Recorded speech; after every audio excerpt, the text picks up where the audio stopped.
I don't like Finding Nemo. Blasphemy! And I know it's considered one of the classic animated films of all time. I know. I swear I'm not just saying I don't like it. He said it again! To get a rise out of anybody. I'm really not a fan of the storytelling. Are you making it worse for yourself? Or how they treat their characters. But I'm getting ahead of myself. So first, let's meet Marlin. When you said you wanted an ocean view, you didn't think you were going to get the whole ocean, did you? Oh, yeah. A fish can breathe out here. Did your man deliver, or did he deliver? I know that the drop-off is desirable with the great schools and the amazing view and all that, but do we really need so much space? These are our kids we're talking about. They deserve the best. They'll wake up, poke their little heads out, and they see a whale passing right by their bedroom window. Okay, so they obviously wanted Marlin to come off as really lovable. What if they don't like me? Marlin. Oh, really? Maybe a little quirky, a little bit worried about doing well by his family or being a good dad. But at the same time, he's passionate, he's outgoing, and he's fun-loving. Look at him. I mean, he plays around with his wife.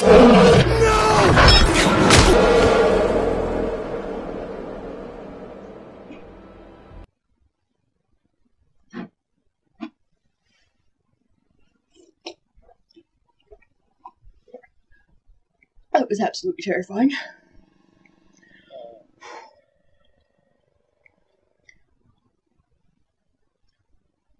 Apparently he was too nice. We need to punish this asshole. Coral! But I'm sure the themes that Pixar is striving for completely justify opening their movie with straight-out homicide. I promise I will never let anything happen to you. Nemo.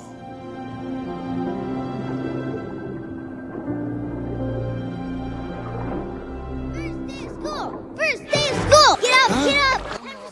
So we next jump ahead to Nemo's first day of school, where we get to see just what kind of a father Marlin has become following his family's tragedy. Don't move! Don't move! You'll never get out of there yourself. All right, where's the brake? You feel a brake? Sometimes you can't tell because fluid is rushing to the area. Now, any rushing fluid... Are you trying to tell me something? Are you sure you want to go to school this year? You can wait 5 or 6 years. Come on, Dad. Now, what's the one thing we have to remember about the ocean? It's not safe. That's my boy. So, first, we check to see that the coast is clear. We go out and back in. And then we go out and back in. And then one more time. Okay, guys, we get it. Marlin's overprotective now. If you want to do it 4 times. It's fine. You're good. You're fine. Come on, boy. Whoa, whoa, whoa. Hold on. Wait to cross. Hold my fin. Hold my fin. What? He's teaching his 5 to 6-year-old son how to cross a busy street. Parents do that. That's not overprotective. Kids should be afraid of cars. Can I go play too? Can I? I would feel better if you go play over on the sponge beds. That's where I would play. Overprotective? Yeah, probably. Well, look who's out of the anemone. Yes, shocking, I know. Hey, you're a clownfish. You're funny, right? Hey, tell us a joke. He just did. He's out of the anemone. And it's shocking. See, it's funny because anemones are... You know what? Screw you guys. So you know, he's got a little fin. I find if he's having trouble swimming, I let him take a break, 10, 15 Dad, minutes. it's time for you to go now. Okay, yeah, that's over the line. Marlin, can you just relax? It's not like schools are obligated to know that anyway. What was I saying? You can't hold on to him forever, can you? Yeah, I had a tough time when my oldest went out on the drop-off. They just gotta grow up some... The drop-off? They're going to the drop-off? What are you insane? Why don't we just fry them up now and serve them with chips? Serve them with chips. Well, I'm sorry, did something serious happen? Yeah, it kind of did. Marlin just learned that his son is going to play around the area where his wife and children were murdered. Hilarious. To clarify, Marlin has every right to be concerned about this. Why are we laughing at Marlin being afraid for his son's life as he remembers the worst day of his life? Because overreacting is funny and nothing deeply psychological could possibly be going on here? I'm gonna go touch the bot. Come on, Nemo. How far can you go? My dad says it's not safe. Nemo! Dad? Ugh, you're about to swim into open water. No, I wasn't. It's just a good thing I was here. You know you can't swim well. I'm sorry, what? Okay, I was right. You know what? We'll start school in a year or two. No, Dad. Just because you're scared of the ocean. Clearly you're not ready and you're not coming back until you are. You think you can do these things, but you just can't, Nemo. I hate you. Excuse me, is there anything I can do? I am a scientist, sir. Things. He isn't a good swimmer, and I just think it's a little too soon for him to be out here unsupervised. What are you talking about? He'll have swimming issues no matter where he goes. I thought you were worried about the area being dangerous. Apparently he just needed a reason to come out and scream meaningless cruelties at his son. We're gonna give our character a perfectly good reason to be concerned about his son and then have him forget it a second later so we can turn him into a deranged lunatic to convince everyone of how messed up he is. Yeah, we call that character manipulation, guys. The dialogue could have been so simple. This area is dangerous, and I don't want anything to happen to you. Why couldn't he say something like that? You think you can do these things, but you just can't! You nasty, pathetic little cripple! I mean, this is just skyrocketed out of overparenting and straight dead on into parental abuse. What on earth does Nemo's swimming ability and faith in himself have to do with the fact that his class just went to a dangerous area as a field trip? Nothing! They're not related! So, they're either trying to connect them to suggest that Marlin's psychological issues have developed into severe post-traumatic stress disorder, or they just wanted a really dramatic scene with lots of yelling trying to exaggerate their themes. Yeah, I'm gonna go with the latter on that, because this scene did nothing but convince me that Marlin needs clinical help. So Marlin's... whatever Marlin's problem is, pushes Nemo to rebel. Don't touch the book. Nemo!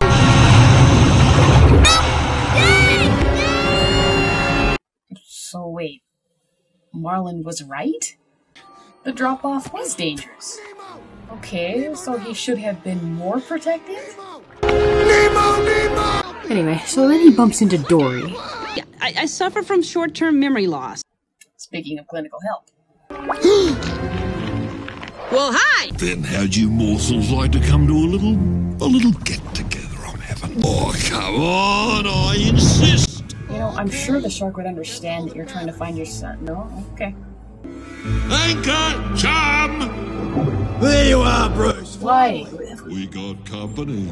Seems like we started off, we knew what we had to do, and we're gonna go find Nemo, and then now we're what? Well, what are we doing now?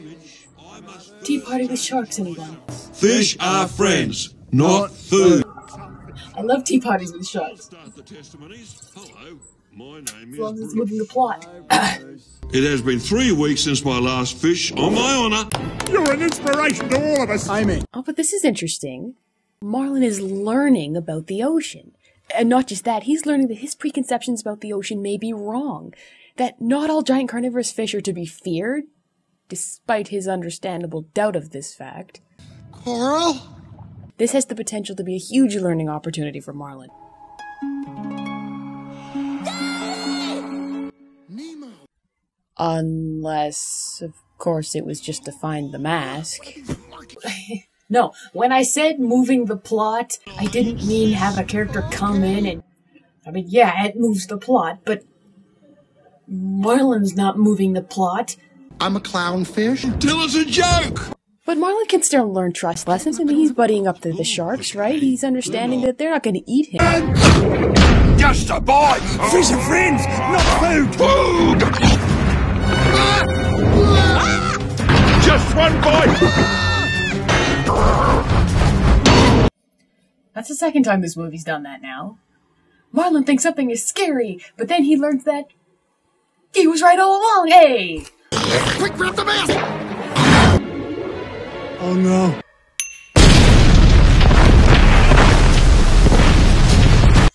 Well, shit's exploding. Something meaningful must have happened.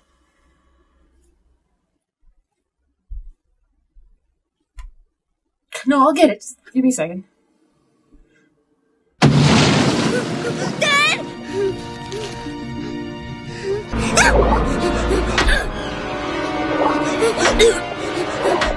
Oh, I can't do this. I have to narrate. I'm sorry. I hate narrating. Nemo wakes up in an aquarium. There. We're introduced to a new group of secondary characters, all of which who are suffering from various kinds of mental disorders. I'm sure because Pixar wants to show a wide range of characterization in their movie, and not at all because they think mental conditions are funny. It's too low intolerant. I'm obnoxious. Hi, how are you? Hey, flag strike! There I go. How many stripes do I have? Hey, I've seen a boat. Sorry, I let my montage get away on me there. Where were we? Oh yeah, dentist, Darla. At the end of the week, Darla's gonna come put Nemo in a bag, basically shake him to death, because what's a Pixar movie without the clock ticking down to someone's inevitable death? Yes, I'm saying for time, shut up. Nemo gets scared, tries to swim away, gets stuck in a filter, we get introduced to Gil. Can you help me? No. You get yourself in there, you can get yourself out. No, he didn't get himself stuck in there. He was panicked, and the filter sucked him in. But give him a hand, for God's sake! No, young child must be a man. Reach manhood. Men do not get help from others. Never. We are Vikings. Come on!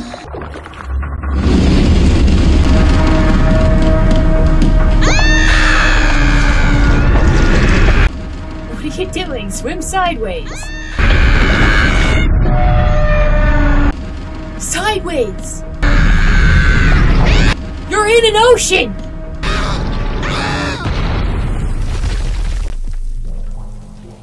Yeah, imagine how stupid that looked from this far away. Marlin, Dory, for future reference, these were the escape routes immediately available to you. But that's okay, as long as it was exciting. Characters have no need for common sense. Mask! Where's the mask? No! For God's sake, really? That was the point of the submarine, to make Marlin drop the mask so that he could have to go down and get it, and that'll lead them somewhere else? I have a question! When are the characters going to move the story? All this happenstance is not only making my job really difficult, but it's lousy storytelling. By this logic, anything can happen. A volcano could open up and the ocean floor could blast them into space. You know what? Everything I said about the beginning, I take it all back. Just please, have the characters move the story. Hey, Mr. Grumpy Gills. When life gets you down, you know what you gotta do. Mock our friend's anxiety with pouty faces? Just keep swimming, just keep swimming. Well, that's all we really can do when the plot keeps throwing curveballs at us.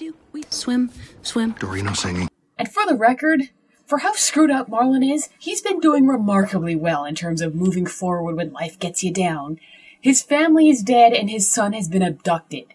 And in the last half an hour, he's been nearly eaten, blown up, and crushed. Marlin should be the spokesperson for Keep Swimming. Are you my conscience? Yeah. I'm your conscience. We haven't spoken Okay, for a so while. we're... How are you? Can't complain. Bantering. Good. Now, Dory, I want you to tell me. Hey, I can't do anything while you're bantering. That's my job. So they find the mask, Dory reads the address, then Marlin promptly extinguishes the no longer needed plot device, while also being awesome at the same time. No Edie here tonight. Woo! Yeah, that's a little better. See, we get a little of the old Marlin back. And remind everybody he's not just a stick in the mud the whole time. Meanwhile, back in the aquarium, Nemo is taken to a very silly induction ritual. We're all gonna escape. See that filter? Yeah. What we need you to do. Ah, yes. What's a Pixar movie without an elaborate escape plan? Straight into the harbor.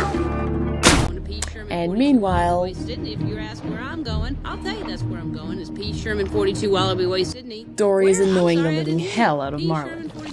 Excuse me. Hi. Do you know how to get... Hello? Can you tell me... Hey, hold it, please. One quick question. I need to... And they're gone again. I don't understand. Why can't Marlin have help? Why? Why are they swimming away? I think it's best if I carry on from here by myself. You mean you don't like me? No, of course I like you. Marlin obviously doesn't want to hurt her feelings. He cares about her. She's irritating. He's frustrated and he's stressed and his son has been abducted. No one will help him. And yet for some reason it's meaningful to the story that Marlin put up with Dory. Just like why? No. And Dory's just... Oh, la-di-da, tiptoe through the tulips. Hey, do you guys know how I can get to pal, peace? We're talking to the lady, not you. Hey, you like impressions? Oh, it's the way you live a tale of Oh, they're good. Would somebody please give me directions? Would somebody please give me directions? I'm serious. Blah, blah, blah, me, blah, blah, blah, blah, blah, me. That's funny. And you guys are assholes. Because no fish in this entire ocean is going to help me. Well, I'm helping you. Wait right here. Guys, he's a good guy. Go easy on him. He's lost his son. Gee, Dory, you think you could have made that sound any more non-issue? Go easy on him. He's lost his son. You know how that is. Sydney? Oh, sure. You wouldn't know how to get there, would you? What you want to do is follow the EAC. Oh, what, you'll help Dory? But you won't help Marlin. Why? Why? Well, listen, fellas, thank you. Don't mention it. Just loosen up, okay, buddy? Loosen up. Guys, he's not looking for a 7-Eleven. He lost his son. Is that not a big deal in this particular ocean? Because in the human world, it's worthy of national news. Why do these fish not want to help? Marlin can't have help until he enjoys the ride. Again, any other context than child abduction. Oh, you guys, you really nailed him. What does that even mean? I don't know what it is with the tone of this movie. We are not supposed to be taking Marlin's plight seriously. At all. Oh, hey, ma'am, one more thing? Yes. When you come to this trench, swim through it, not over it. Aren't you going to tell her why? Trench, through it, not over it. I'll remember. No, you won't. Nice trench. What's going on? Come on, we're going to swim over this thing. Whoa, partner. Something's telling me we should swim through it, not over it. It's got death written all over it. Come on, trust me on this. Well, wait a minute. Dory doesn't know why through the trench is a better option. Trust you. Yes, trust. It's what friends do. If she had been told and then forgot, then that would be Marlin not trusting her intuition that something is a bad idea, even though she doesn't remember what it is. That would be Marlin not trusting Dory. That's not what this is. This is just Marlin making the rational, responsible decision for a fish whose naive whims have twice now nearly gotten them killed. Look, something shiny. Where? Oh, it just swam over the trench. Come on, we'll follow it. Okay. Boy, sure is clear up here. Exactly. Let's be thankful this time it was just a little one. Okay. Honestly, would it have killed the Ratzenberger fish to tell her why not to go over the trench? Swim through it, not over it. Jellyfish. That is all. I have an idea. A game. No, wait. Dory! Whee! So, we're cheating death now. That's what we're doing. We're having fun at the same time. Okay. So Marlin's learning to have fun. Because you're about to eat my... Don't always focus on the negative, dude. Just have fun and everything will be fine. Christ. Again! What is it with this movie? What exactly is Marlin supposed to be learning? To let go and enjoy life and trust that nothing bad will happen? Every time he lets go, something bad happens! Is he supposed to learn trust? Great, but Marlin had no reason to trust Dory right here. Dory had no reason to trust Dory right here. Come on, trust me on this. Nothing makes sense here. It's all just plot contrivance. This fish just happened to leave out a crucial detail that could be the difference between life and death, and Dory just happens to be the only one they speak to, because of course she'll forget, and put Marlin in the position of being the bad guy for not believing her when common sense dictates, without the crucial jellyfish detail, that over the trench is the safest option. This movie makes me so crazy. Let's check on Nemo. Never mind, let's go back to Marlin. Listen, I need to get to the East Australian Current. You're riding it, dude! Oh, what fresh hell is this? Sea turtles don't travel in groups.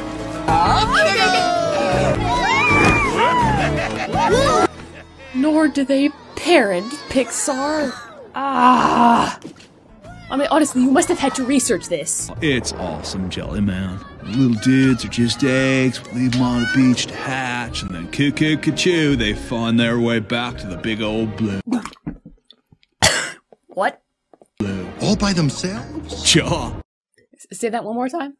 And then cuckoo-ca-choo, they find their way back to the big old blue. And by cuckoo-ca-choo, I mean most of the hatchlings are eaten before they hit the water, and the survivors spend the rest of their lives alone.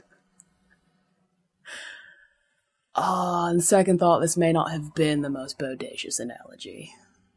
I mean, that has got to be the worst metaphor I've ever seen in my life. Where do you guys get this stuff? The Oxford Companion to half-assed metaphors? That might explain a few things.